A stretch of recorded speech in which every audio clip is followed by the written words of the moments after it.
Right. Okay. So, Sinclair the Vandal, thank you so much for joining me today. Thank you for having me. And I suppose I'll start really with the picture that I've got in my background, which is this collab with the Postman and Broken Hartist, and Yeah. really cool piece. And this too shall pass is is the Mhm. name of the piece. Just explain how that collab came about, and what you're sort of trying to get across with it. Well, the Postman and I have kind of bumped into each other on the artistic scene in New York City and Miami a couple of times. Well, more than a couple of times. I've always admired what he's done.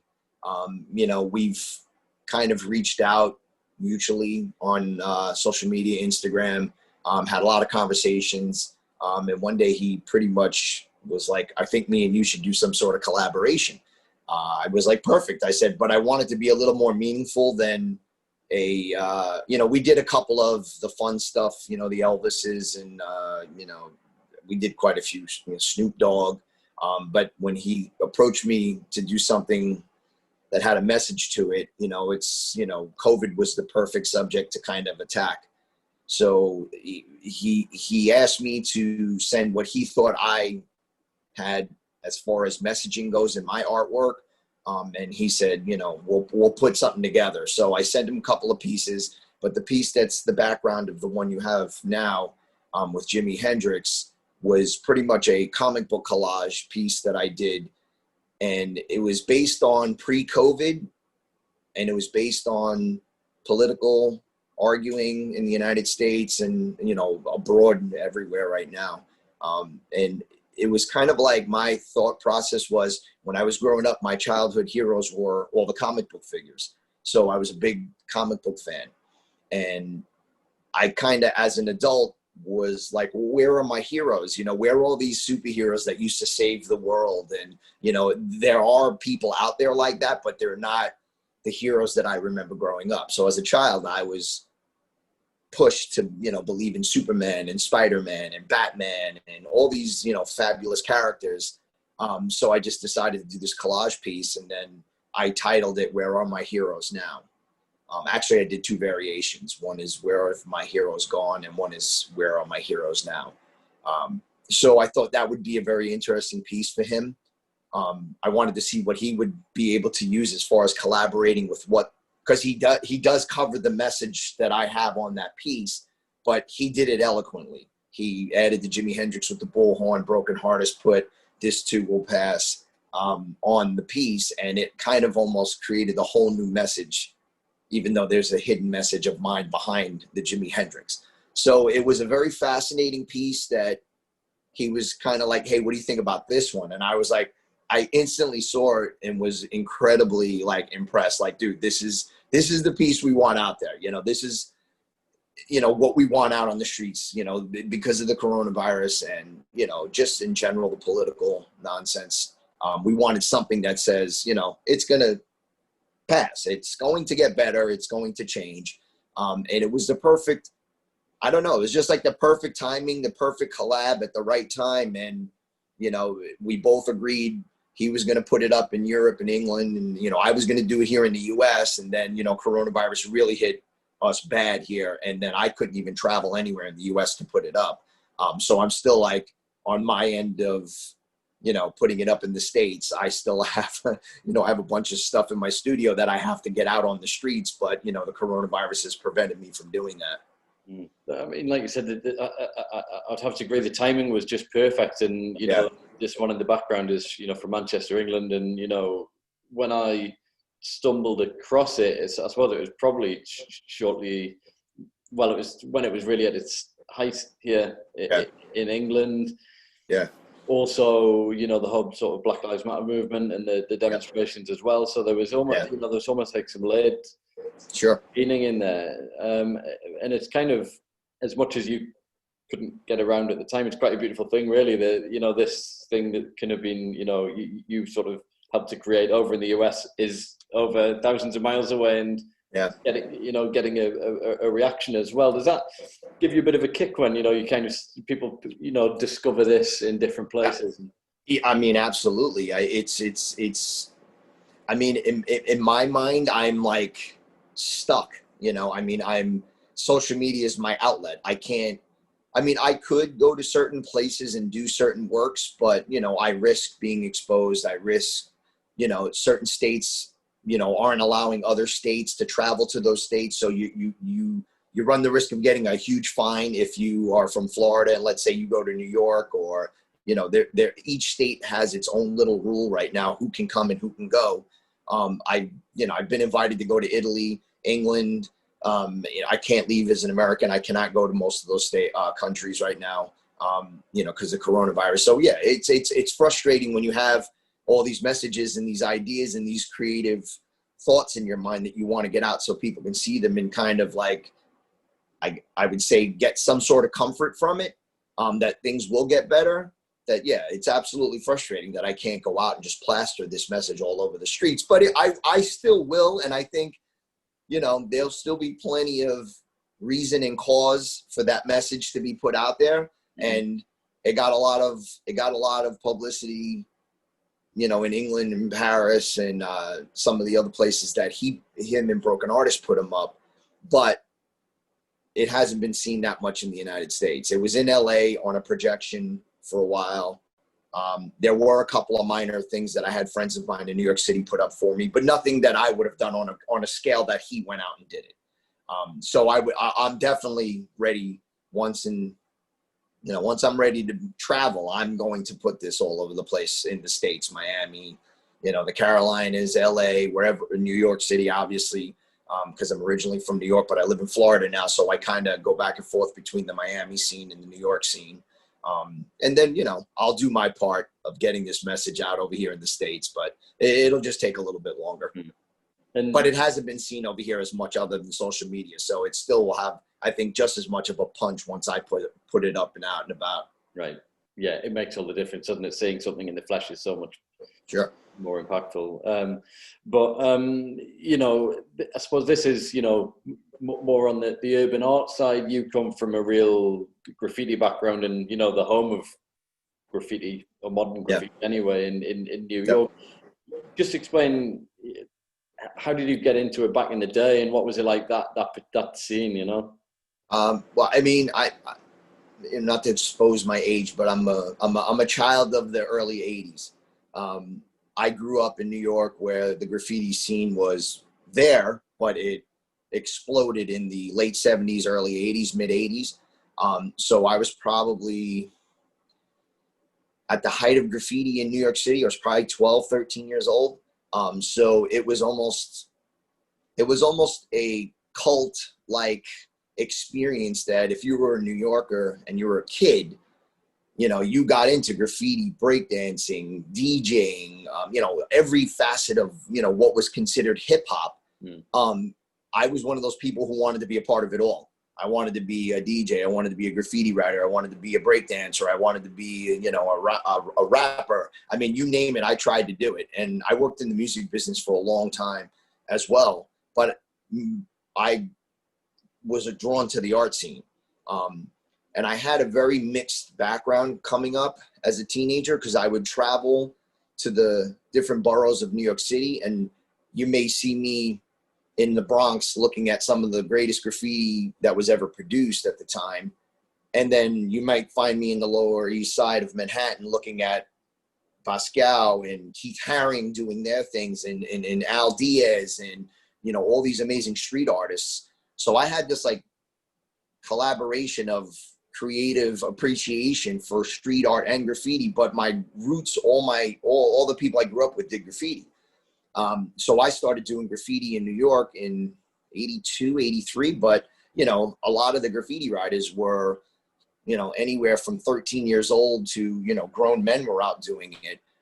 So I was experiencing the real raw subway experience, you know, guys like Scene and PJ, you know, all these big time famous graffiti writers doing these massive trains. And, you know, all my friends got into doing trains, and we started out doing walls, then, you know, doing trains. But I had this weird experience where the pretty graffiti to me was cool and all my friends were doing it. And I did a few pieces, and I really didn't get into it. I found myself being drawn to the interior of the cars, you know, or the graffiti that was written over and painted over, and you started to notice the layers of artists over one another. So I kind of had this weird awakening where I found more beauty in the vandal aspect of graffiti than I did the big, pretty pieces that were organized and structured and legible and,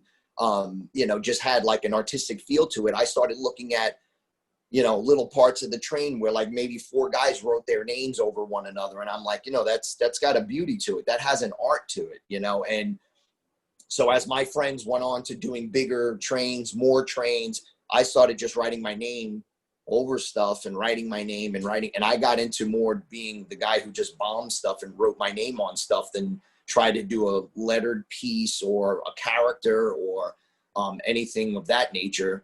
But I was still around the culture. I was still around, you know, hanging out with guys like Scene and meeting them. And, you know, you as a 14, 15-year-old, you're picking the brain of a guy who's, you know, 8, 9 years older than you and has been doing it a long time. And, you know, you just get that full blown experience of being in the New York mecca of graffiti at the time. And, you know, I just found my eyes were being drawn towards the guy who just wrote over somebody and the guy who, you know, for whatever reason, you know, guys were experimenting with gluing styrofoam to the side of a subway car. And I'm like, there's more of an artistic form going on or creation going on when you decide to do graffiti and then glue stuff to the train that goes over the graffiti to kind of add texture and more of an artistic feel to it. So I started going away from graffiti and going more towards how do I express myself, but still keep true to some sort of vandal graffiti background. So I kind of dibbled and dabbled with mixing it. And that's pretty much where I got my start. You know, my friends continued on and did a lot more. They actually have a book. It's called New York City Graffiti, The Destiny Children. These are the guys that I grew up with. I did a lot of stuff with, and then they kept going and doing trains. And I found myself going into the music business. And at that point I deviated. My creative mind wanted to start making music and I wanted to start learning more about music. So I kind of like did both. There was art and there was music, and then the music kind of took over for a little while, and then I transitioned back into art years later.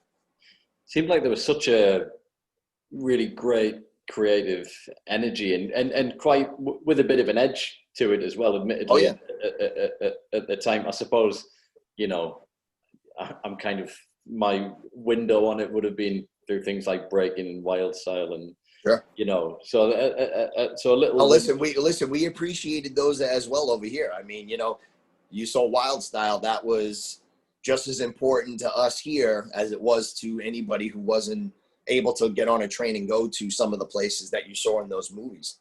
Mm-hmm. It's changed so much, hasn't it? I mean, New York City, you know, has. I suppose on one hand you could say it's been cleaned up, but it's been kind of very expensive, gentrified a bit as well, isn't it, in many parts? It was, you know, when I grew up in the 80s, New York City was New York City. What you would, you know, it wasn't the tourist mecca, the tourist Disneyland, so to speak, that, you know, you see today. But with COVID, you're seeing it revert back to the 80s New York. You're seeing the crime going up. You're seeing the graffiti guys and the street artists are absolutely having a field day up there, which I'm missing out on. And I'm, you know, here in Florida now. I'm absolutely jealous that I'm not up there able to put a whole lot of stuff and a message out there. Even though I have people that are helping me get some of my stuff up there, which a lot of artists do nowadays. But, you know, New York it's an odd bird. It's one time, you know, you can go to certain spots and it feels just like it did 20, 30 years ago. And then you go to certain spots where it's completely gentrified and the streets are cleaned up. You put a sticker up or you put a tag on the wall, it'll be painted over by the next day, and the sticker will be ripped off or it'll be painted over. But there are still like these condensed versions of old New York City art scenes where you're going to still find, you know, the alleys that are just completely decimated with wheat paste, stickers, you know, graffiti throw ups, tags, you name it. And it's there. But they're more condensed, you know, they're more like the artists know where these places are. They've become tourist attractions. The businesses that are in and around these little areas, get free publicity, in my opinion. They get a lot of attention because people come to see the artwork, and then they might go have something to eat in the restaurant, or they may go shopping in a clothes store that's near an area where it's still kind of heavily influenced with graffiti and street art. And you definitely still have like some sort of collide of the two, like you did in the 80s. And it's interesting to see how it really feels like it did in the 80s now.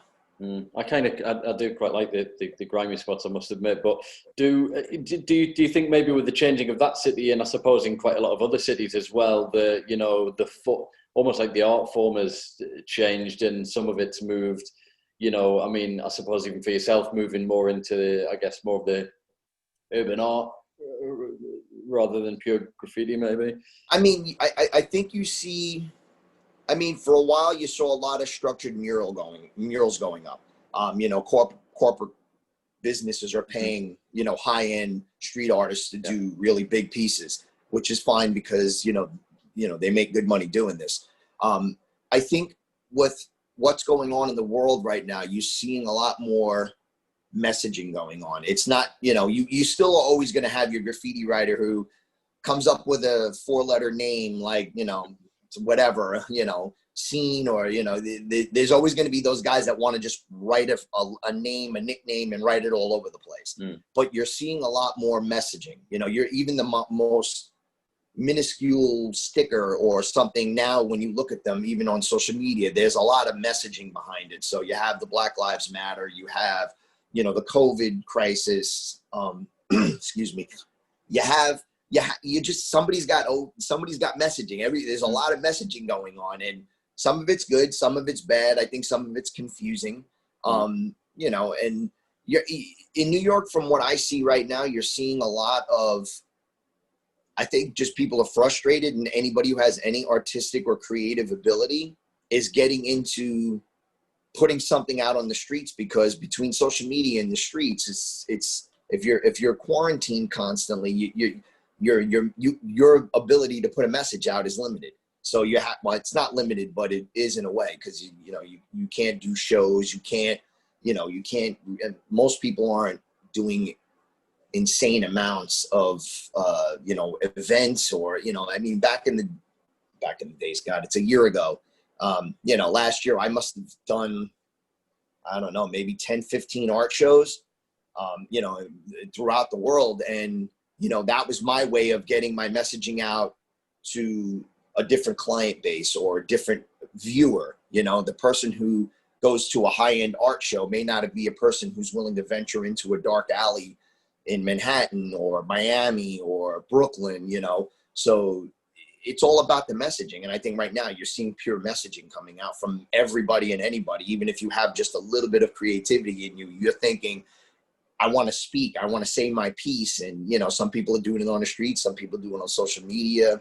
So I think it's a good time to get your message out, as long as your message isn't, one of hate and, more division. It needs to be more unity. I'm appreciating the unity factor that I'm seeing with a lot of art that's going on in the scene, even with the graffiti, whether street art, graffiti, whatever you want to call it, because everybody classifies everybody. I'm one of those guys where people go, are you a graffiti writer or are you a street artist? So I'm a little bit of both. I have both backgrounds in me. So, it's one of those things. And I'm a gallery artist. So it's like I even have to explain to street artists and graffiti writers, hey, dude, I go and do shows in an art gallery or an art show where I have to, put on a persona that I may not have to in the streets, So it's a little different when you're talking to a client who may be willing to buy a piece of your work. You mentioned just before we started, actually, just about, in terms of creativity and, the difficulty in moving around because of the COVID situation. And it's in a way kind of forced you to, experiment a bit digitally with things as well. And so just explain a bit about that, some of the process and some of the things you've been working on. I had this weird quirky thing because I went to art school, and I was just so old school with it that I wanted to just be an analog painter. I wanted to be the person that had, paintbrushes, spray cans, canvas in front of me, or whatever I was painting, a physical object I can touch and create on.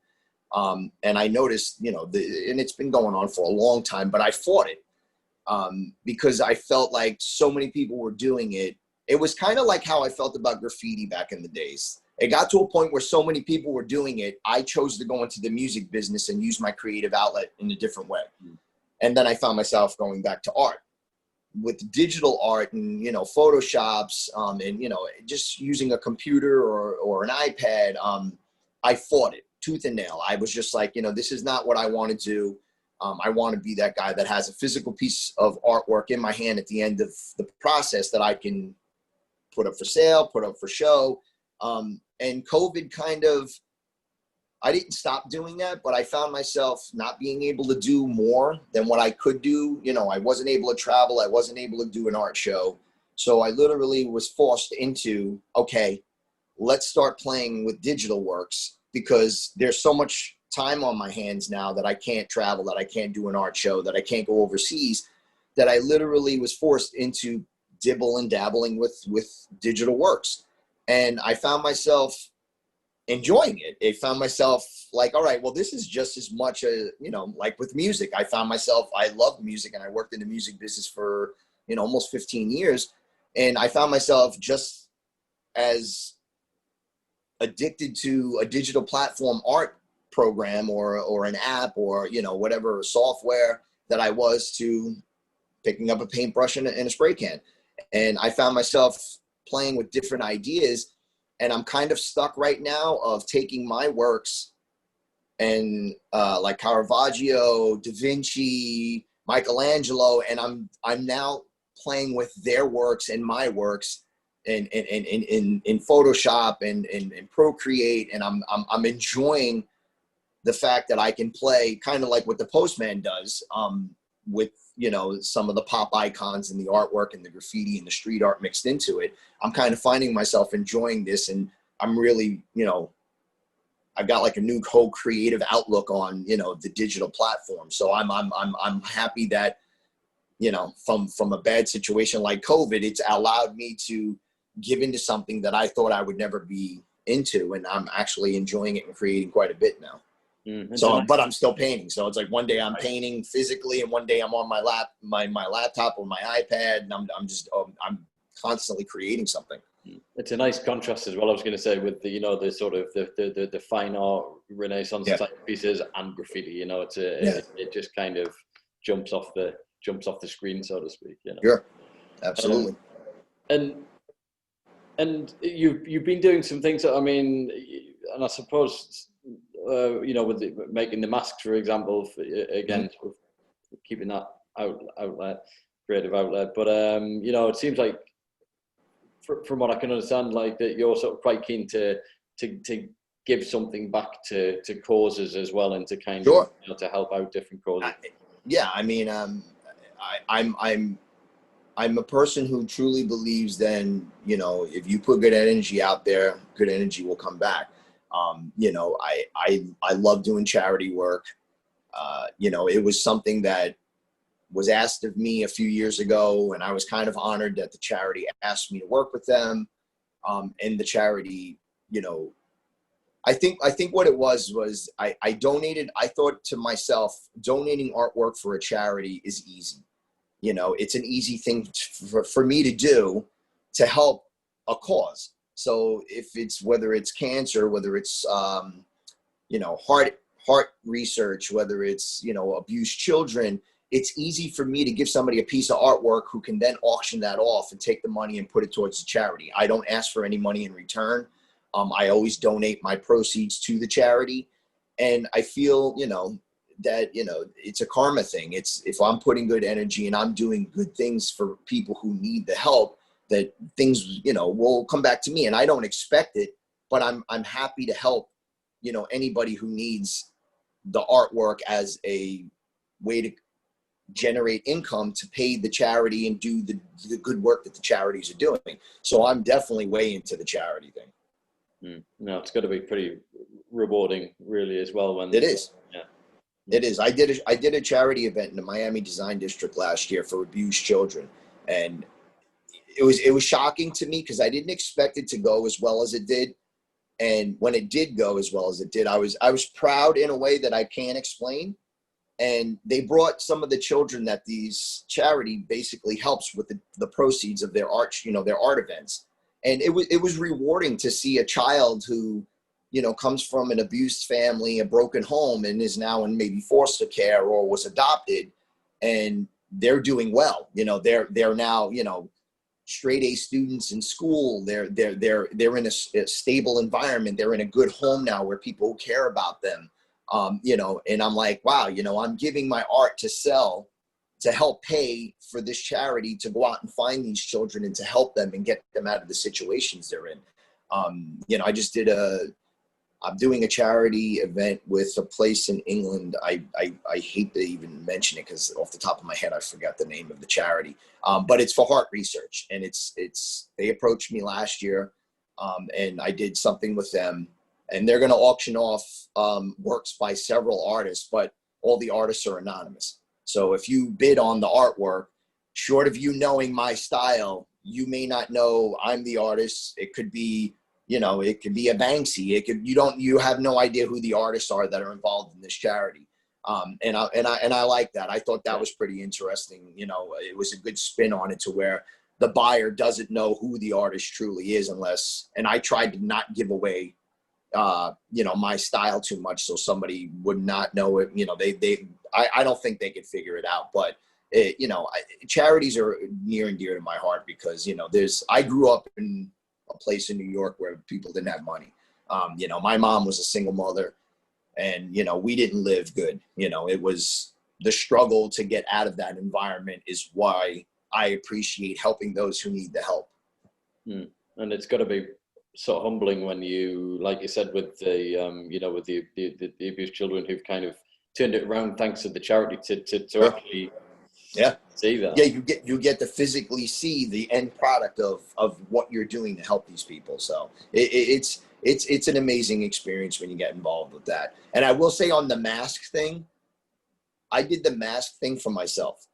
Mm-hmm. I couldn't see myself wearing just the blue generic surgical mask or something you'd get at the Home Depot so I had to make something that looked kind of cool, and I did it for myself. And people kind of were like, hey, are those things, are you selling them? Are they available? So I was kind of like forced into, I got some shit from some artists like, hey, you're trying to make money off this. I'm like, I'm really not, man. It's like, I did it for my own personal reasons. And now I have people asking me, so I'm not able to sell. I mean, I could still sell artwork, but I'm like, I'm not able to go to big shows. I'm not able to display my work the way I used to right now. So I was like, I still got to eat. I still got to make money. So, this is one way for me to still be creative, help people out because they were mandating masks for everybody. So, there were a lot of people out there that were like me. They were like, listen, if you're selling these, can you make me one? So I did it. And, I limited them all to 25. So I'm like, it's like an art print. It's a limited edition. I'm not going to make more than 25 of them. So if you get one, you got one of 25. And if you want to wear it and keep it, if you want to hold on to it, excuse me, for prosperity or art reasons or collectible reasons, then, have at it, but it serves a purpose. You can wear it and it's physically, something to help everybody during the COVID crisis. Yeah, no, good shout. And, we're going to be stuck with masks for a while, I think. So. You might as well. I actually think that you might see it permanently stuck around. It might even become part of like fashion permanently. I mean, it was kind of, you've seen people wearing them at fashion events, in fashion shows. And, the Asian communities over here in the United States, they've been wearing them for decades. I grew up, near Chinatown. You would see, Asian people wearing masks for a long, long time, so I could definitely see it being, everything's always converted into the fashion industry. So I could see it becoming a fashion trend and, some people just prefer to wear them and they think it helps. And I think it's respectful if you have a cold or a flu or whatever, and you're out and about, if you have a mask on, even if you just have a simple cold. Mm-hmm. It makes sense, doesn't it? I was thinking that myself. And in terms of, looking into the crystal ball to the future of, what you might be working on in the future, I suppose you're saying you've started to experiment with more the digital side. It's a difficult game, the prediction game, but do you have a thought of, what you'd like to be doing in the future? I don't. Some say I like to fly by the seat of my pants. I find I have more success. I find I have more, I don't want to use the wrong word here. I find I just have an easier time with what I do by not having a plan at all. So it's one of those things where I just go, man. I mean, if the digital platform winds up becoming a better place for me to create, then, I may do more of that. Who knows if art shows and big art events are going to happen. They just canceled Art Basel in Miami. I've shown there 2 years in a row, not at the main event, but I've done, Scope, and I've done other collateral shows there. So there's not going to be that this year. I've dibbled and dabbled with virtual gallery shows. I don't know if that platform will stick around for a long time because, being in an art show, people like to socialize. People like to meet, greet, talk, share ideas. I mean, it is a social event more so than it is selling art. A lot of people go to just look, see, absorb. What are the messages? What are the techniques? Who are the artists? Can I meet the artists? These are things that, you don't know what form they're going to come back in and when. I mean, it could be a year, it could be 2 years. Who knows when this is going to go back to some sort of normalcy. So to predict what I'm going to do or be involved in, honestly, man, like you said, I don't have a crystal ball, man. So it's one of those things where I'm going to go with the flow, and wherever it takes me, it takes me, So I firmly believe, the universe has a funny way of putting you exactly where you're supposed to be at that exact time. And, that's my motto right now. We'll see what happens, Yeah, no, well said, well said. And I know you've got to get off, but just before you go, one thing I like to do is just to kind of ask if there's any artists who you're, keeping an eye out on at the minute, or if you'd like to kind of shout out anybody who, Yeah, absolutely. I definitely want to shout out Postman, Broken Hartist. I want to shout out some New York artists, Baston 714, and LaCrue Eyebrows. These are some guys that I've come to know over the last several years that are coming up, and they're doing some nice stuff. They're doing some big things. We were supposed to collectively do some stuff in the States that COVID kind of screwed up. We were supposed to do some stuff in New York, Texas, North Carolina, et cetera. And, but I want to give those guys some props because they're out there doing some stuff. And, some of them are in New York City, Postman and Broken Hartist, obviously in England. So those are the people off the top of my head that I want to give a big shout out to. Right. Well, and you as well for having me. Oh, too kind. We've had this long discussion and the going back and forth, and finally made it happen. We got there in the end. The beauty of technology, this is one thing we can do. Sure. We can do this. So Sinclair The Vandal, thanks again so much for joining me. Really appreciate it. Absolutely, man. Thank you for having me.